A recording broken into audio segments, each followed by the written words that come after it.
Yo, so guys, welcome back to another video, and this is another basketball reaction, and this one in particular has been suggested so much, like, especially my last few videos, just in the comments, well, my last few basketball videos, in the comments constantly this has been suggested, and I mean, whenever things like that happen, I'm going to react to the suggestions. So first, I appreciate the fact that people have been doing that, and secondly, I'm actually really, like, curious as to what this video is going to be, like, specifically about. I assume it's going to be, like, about the doubters, like, narratives are usually from people like Skip Bayless, like he'll have his sort of agendas against certain players for some certain reasons, and I assume this is sort of going to be a video on how LeBron has sort of proven them doubts wrong, kind of, or proven the narratives wrong. I think that's what narratives sort of means in the sort of context of this title. I mean, we're going to see, and the video is LeBron has officially defeated every narrative by Swish out, and yeah, man, let's check this out. I'm really intrigued to see like how he bases this video and like what the context really is. But let's check this out and see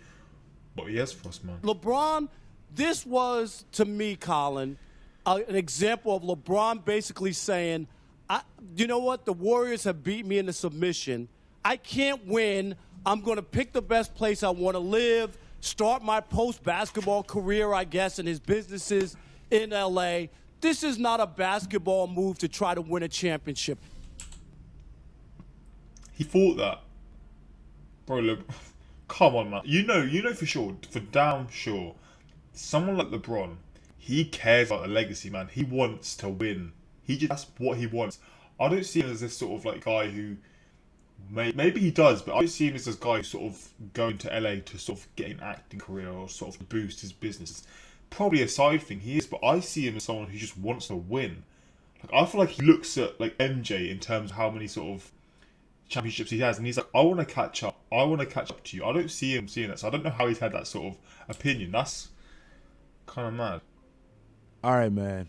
First of all, if it's Eastern time for you, or even Central time, man, shout out to you for staying up watching this video.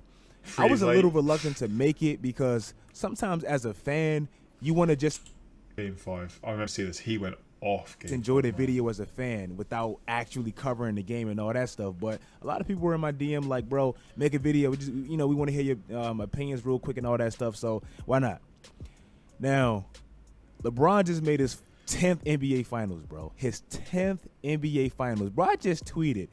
This man made 10 NBA Finals in 17 years, bro. What? 10 NBA Finals. Wait, LeBron is going to read this out. In 17 years. With 4 completely different teams wild. In 3 different decades. Fuck. Say what you want about this man, bro. No, I don't think he's the GOAT. I just don't. I think to be the GOAT, you got to damn near be perfect, and Michael Jordan exemplified that in some crazy ways.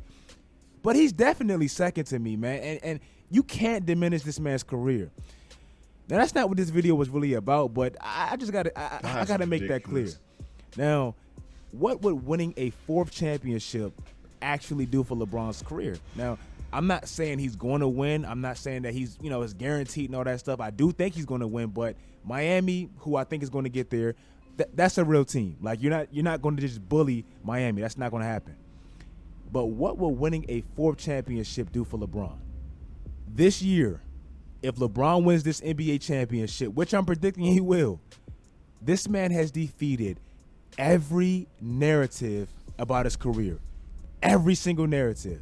Bro, as I was sitting there watching LeBron on the floor, as the championship interviews and the parade happened, and you could tell this man is thinking about the bigger picture. But yeah, as I was sitting there watching that, I really thought to myself, the only thing and the only critique that I can possibly think about with LeBron's career is the fact that he wasn't perfect. Really think to yourself, if there wasn't a Michael Jordan, would we be so hard on LeBron? Like, 16 NBA All-Stars in 17 years.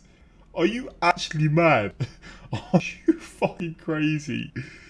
That is absurd. That is mind-blowing. I can't get over that. I mean, 3 NBA championships, possibly 4, we're going to see. 3 NBA final MVPs as well. God damn. 3rd in the NBA time points. Like, still got if time, Magic man. Johnson was the GOAT or Kareem Abdul-Jabbar, will we ever be this hard on a man that has achieved so much? No. Like, let's talk about, all the narratives that's been written about LeBron's career. When he first came into the league and he was struggling to win a championship in Cleveland and all that stuff, people like Skip Bayless, even ex-players, they were saying stuff like LeBron might not be mentally tough enough to win an NBA championship as a leader. Bro, he's on pace to win 4 NBA championships, bro. Like, that was just stupid. When LeBron used to pass the ball in the last, clutch shots and all that stuff, the last second shots and all that, people like Skip, and I'm going to keep saying Skip because to me, when I think of a LeBron hater, like his face is just painted in my head, bro. I can't get it out.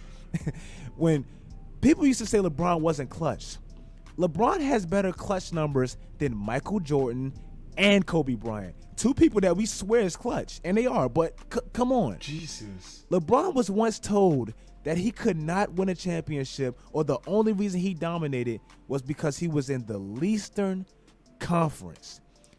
This year, LeBron James is 36-10 in the West, and in the playoffs, he's 12-3.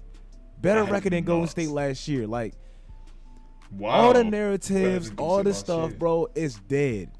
Congratulations to LeBron for getting to his 10th NBA championship. I hope he wins it, man, because I just hate all these haters and all, like Skip, Rob Parker's. Like, get him out of here, bro. Like, man, this dude is great, man. Like, he's the 2nd greatest basketball player of all time. Okay, he's not number 1. How is that a bad thing? Like, if you guys like this video, man, like this video. I'd enjoy make sure this. You guys follow my IG, my Twitter, all that stuff, man. I just wanted to make this really quickly, just to give my, my appreciation for LeBron. If it's one thing we can learn from, from Kobe's demise, let's appreciate these players while they're still playing. Let's not wait until, come on, man. Like this video, man. I'm out. I enjoyed this though. I like how he's openly saying he doesn't think he's the greatest of all time. He still thinks MJ's the best, and he's defending him like he is. That's how we should be with like if you love basketball, if you love American football, if you love any sport, you should love the greats no matter who you support. If you're a LeBron fan, you shouldn't hate MJ. Vice versa. They probably had their own beefs in certain histories, or they had their sort of back and forths. I feel like we should just appreciate these guys, man. No matter who you believe is the best, just appreciate and follow the narrative. I just knew it was going to be about people like Skip. Skip seems to be a real controversial sort of guy from what I've seen, especially what he tweets about. Like, he just seems to piss a lot of people off. But I enjoy this one. I do like how he sort of just backed him in this short video. He himself has more finals appearances than NBA 27 NBA teams. What? That is nuts. What the fuck? Defeat every narrative first minute in Jordan is still going. I mean, that is an argument. I mean, if LeBron wins it, and he's still got years, man, say he wins another, you never know, man. You just never know. He has defeated that not a killer BS a long time ago, man. Yeah, mate. LeBron is from what I've seen, LeBron is one of the most sort of lethal players I've seen. Like, the Lakers started quite slow in the bubble. They're not performing very well, and I was sort of worrying about maybe they're not going to do it. Boy, they've turned that around. Once they hit their form, they have went off. They've been the best team by far. It just seems so sort of ahead of everyone. And I'm interested to see again against the Heat, because the Heat have sort of looked the same, but the Lakers specifically, they just look brutal. People hated LeBron for living like for man. It's true. When people at the top, you're gonna have the haters, right? Bronny has a few more weeks before LeBron becomes. Giannis's brother gonna have a chip before. Oh, that's true, isn't it? How much does Giannis's brother play for the Lakers though? Because I don't think I've really seen much of him. But that's kind of funny, honestly. The most impressive feat for the Lakers is overcoming all Charles Barkley guarantee. He's been out his whole career and fired the odds while doing so. Love him or hate him, you've got to appreciate the greatness 100%, man. Skip Bayless Monday, the Clippers would have beat them. Shannon's waiting an undisputed desk as we speak. You just know Skip, as soon as they win it, it's going to be like, oh, they just didn't face a good enough team or something like that. And it's just going to be like, come on, man. Give him the respect he deserves. But hopefully you guys enjoyed this short reaction. I apologise again for being quite short, but a lot of people did suggest this, and I enjoyed it, man. It's something a bit different. And a lot of these sort of stats involved, like his records, are unbelievable. Hopefully you guys did. And until next time, subscribe. Peace.